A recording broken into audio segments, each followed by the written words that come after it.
Bien, ya estamos de vuelta nuevamente con Franco Zapata, abogado, conocedor del mundo startup, del mundo de la inversión de riesgo desde el ámbito legal. En esta segunda parte, Franco, queremos conversar sobre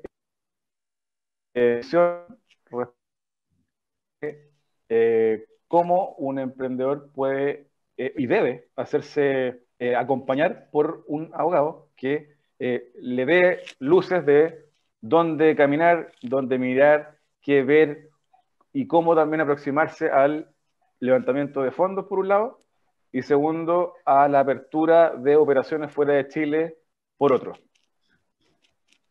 Escuché muy cortado, Ángel. Sí, no, te decía, por un lado, levantamiento de capital y por otro lado, la apertura de operación fuera de Chile. ¿Cómo un emprendedor se debe hacer acompañar para hacer ese trabajo de buena forma, sin problemas posteriores en el ámbito legal? Algunos tips que te podamos dar a quienes nos están mirando. Sí, mira, respecto del levantamiento de capital, que es lo que me toca ver, digamos, a diario, creo que es importante frenar antes de empezar a buscar y mirar qué es lo que tenemos dentro de nuestra empresa. Ver bien cuál es la estructura que tenemos, si esta se adapta o se ajusta y puede volverse un vehículo interesante para el inversionista. Creo que es importante mostrar esto que hablábamos hace unos momentos acerca de lo sano que puede estar el vehículo. Finalmente, en el mundo del emprendimiento, digamos, de las startups, por supuesto que los activos intangibles son lo más importante. Y cuando digo activos intangibles no es lo estrictamente jurídico como la propiedad intelectual en sí misma, digamos, protegida, sino que la inteligencia misma de quienes están ahí. Eh, y normalmente el vehículo no cuenta con una cantidad de activos relevantes que pueda ser presentada como un atractivo en sí mismo para los inversionistas. Y desde ese punto de vista hay que ofrecer, y es importante mostrar que este vehículo ofrezca estas ciertas seguridades de vínculo entre quienes participan en la empresa y están detrás de la inteligencia que se aporta, que por supuesto es inmaterial, y cómo esto, digamos, se vincula entre el vehículo receptor, el que va a tener un patrimonio propio y que va a ser el receptor de inversión, y quienes están detrás de la inteligencia. Finalmente, como el vehículo está vacío, entre comillas, o solamente tiene estos activos intangibles, hay que de cierta forma darle una estructura en que se pueda mostrar al inversionista que hay un compromiso y un sentido de propiedad y pertenencia de quienes están detrás de estos emprendimientos. Es usual que esto de alguna forma se regule para que se comprometa el hecho de estar por una permanencia mínima por parte de quienes trabajan, que por parte de los fundadores, digamos, y que al equipo crítico, además, a quienes son los trabajadores claves de la empresa, también se les pueda de alguna forma buscar una forma de beneficiarlo, incentivarlo, compensarlo respecto al rendimiento que tengan. Ahí te quiero interrumpir, Franco, tal vez profundizar, hacer un doble clic en esa figura que es muy interesante porque cuando un emprendedor está partiendo, en general no tiene fondos para pagar sueldos de mercado y quiere retener talento o quiere capturar talento. Y está la opción de entregar alguna parte de propiedad, un porcentaje de propiedad, algún stock option para que esa persona, ese colaborador, se involucre en la empresa sabiendo que no está siendo remunerado como si pudiese sí hacerlo en el mercado en una empresa corporativa. Cuéntanos un poquito sobre ese modelo. Claro, es una herramienta que además está vinculada con lo que veníamos hablando, ¿ah? Es una herramienta que es bien interesante porque produce un impacto significativo dentro de la empresa. Eh, Considera que esta misma falta de recursos de la que venimos hablando, que es la realidad de la mayoría de las empresas que inician, en etapas tempranas, claro, se ve ambiciosa en cuanto al equipo técnico que quiere tener, pero no tiene los recursos para costearlo, digamos. Y sobre todo en el mundo de la tecnología, en que el desarrollo, por ejemplo, del software es carísimo, es costoso, el talento es difícil retenerlo. Y en ese sentido, esta herramienta, estos planes de opción y de incentivos, digamos, o de compensación, funcionan bastante bien.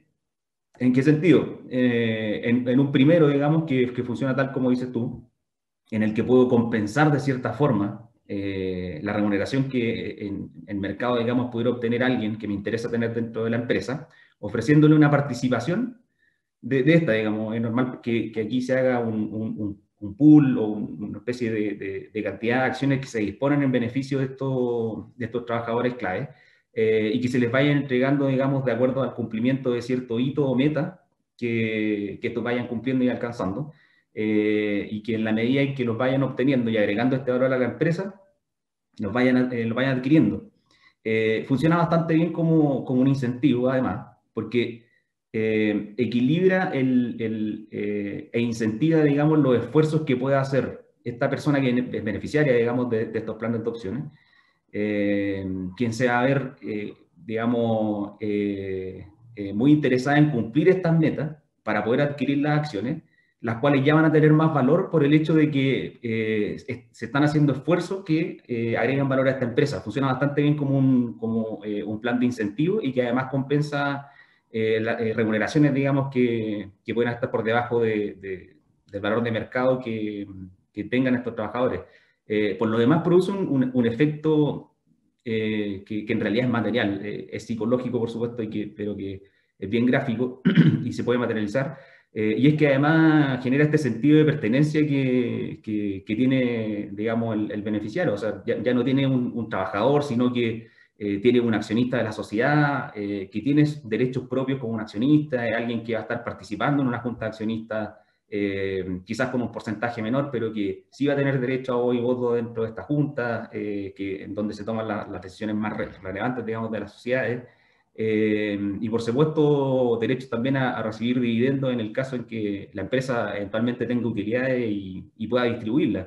Entonces, esa herramienta es realmente muy interesante y además tener este talento, digamos, cautivado por este tipo de herramientas es algo que es bien interesante para los inversionistas, porque como veníamos hablando, aquí lo interesante de este tipo de empresas es la inteligencia que hay detrás de quienes están explotando esta actividad, la visión que tienen, el compromiso, las especialidades técnicas, y eso, si hay una fuga posible, se vuelve cada vez menos atractivo poner las lucas ahí.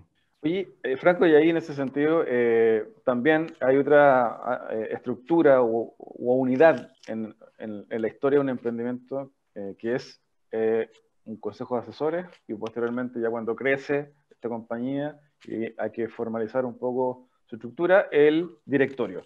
¿Cuál es la relevancia de un directorio? ¿Qué tips le podríamos dar a quienes nos están mirando en torno a la conformación de un directorio? Que también es parte obviamente de la estructura legal de una compañía.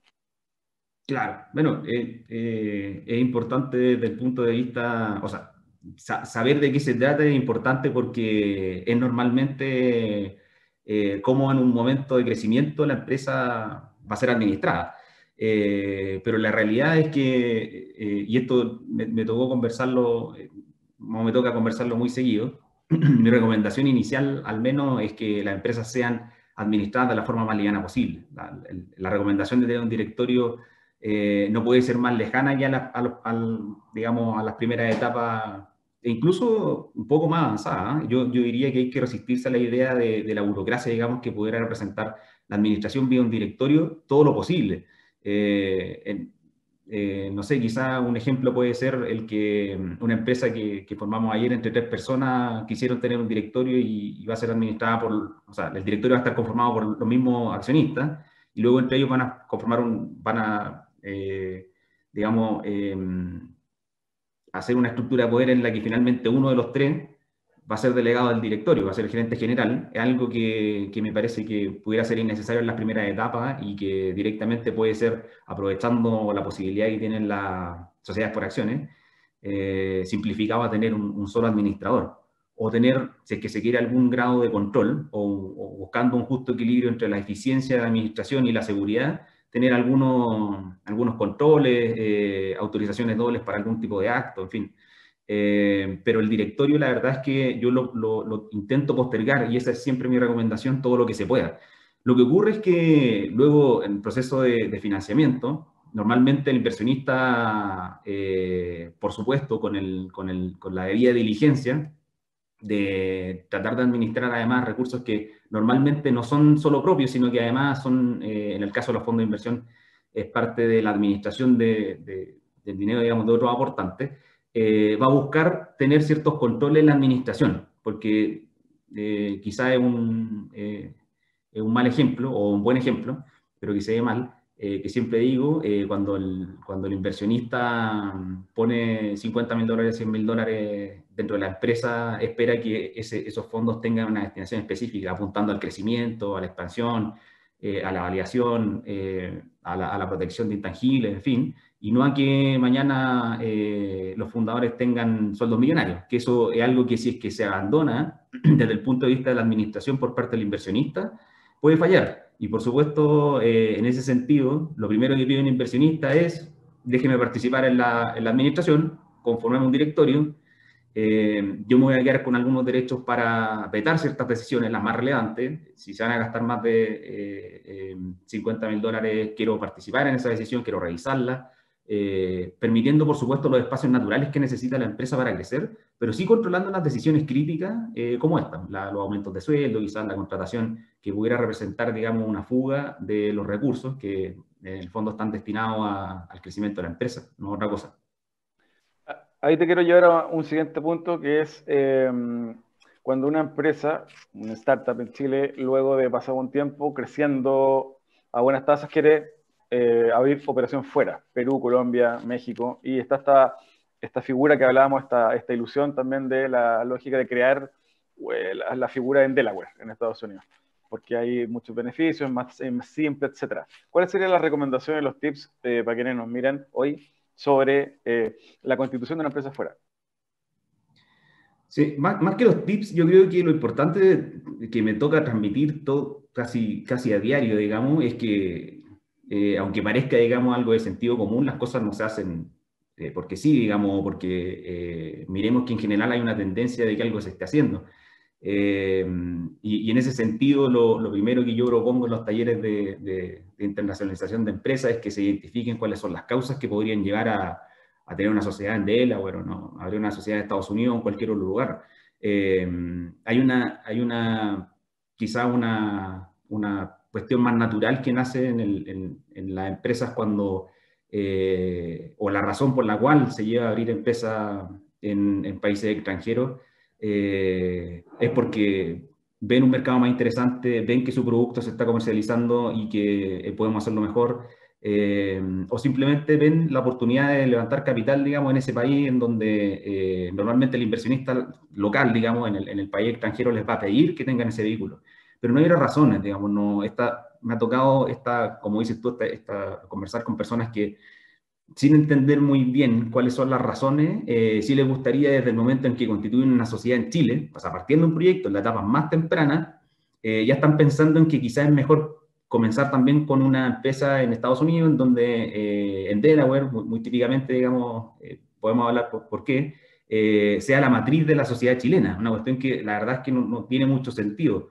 Finalmente, estas herramientas jurídicas que pueden existir de tener una matriz o tener una filial en otro país obedecen a ciertas razones de negocio y que son necesidades económicas finalmente. Lo que me toca a mí normalmente es asesorar en este tipo de cosas. ¿Por qué? Porque una empresa vio una oportunidad en el mercado colombiano respecto a un producto que estaba poco explotado allá, pero que aquí pareció madurar bien. Y el mercado, como sabemos todos, chileno es pequeño y, no sé, el colombiano y el brasileño son mucho más profundos y ahí es donde van a buscar un cliente. Empiezan a mandar correos, ven oportunidades en las que pueden hacer sinergias con algún tipo de empresa. Me toca bastante. Y esos acuerdos comerciales que inicialmente hacen que los servicios sean prestados desde Chile, finalmente, por algunos temas que también podemos abordar quizás en otro momento, tributarios, finalmente cantan en que haya que abrir una sociedad local para que se entienda además, y le dé las seguridades, por supuesto, a Sí. nuestra parte comercial. Franco, ¿por qué hay Delaware? ¿Por qué Delaware? ¿Qué elemento lo constituyen como el lugar donde hay que constituir?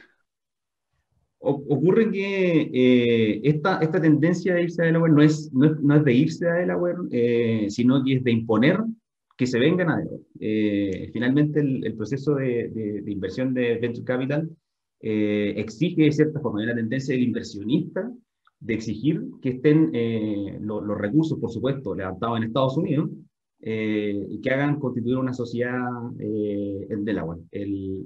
La razón es que, bueno, la primera es que el inversionista va a querer que haya una contraparte local y que el receptor de fondos, el vehículo mismo, digamos, la sociedad que se constituye, esté dentro de su jurisdicción. ¿Y por qué Delaware específicamente? No es por un tema de impuestos, sino que es por un tema de certeza respecto a las decisiones que adoptan los tribunales normalmente cuando hay controversia. Hay tribunales especializados, o sea, no es lo mismo constituir una sociedad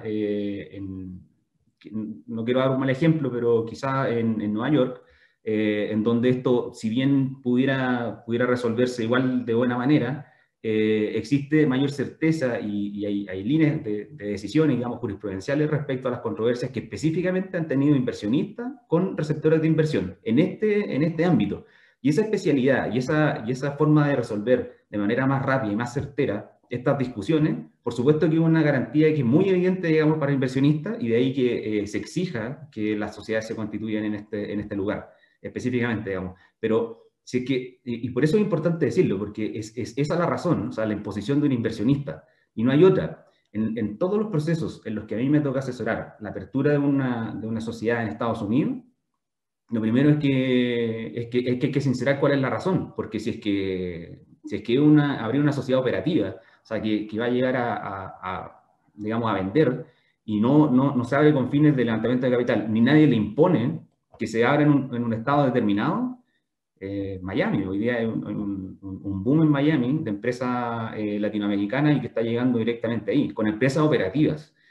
Ahora, como te digo, si tu inversionista te dice prefiero que constituya este vehículo en Nueva York será, digamos. Buenísimo.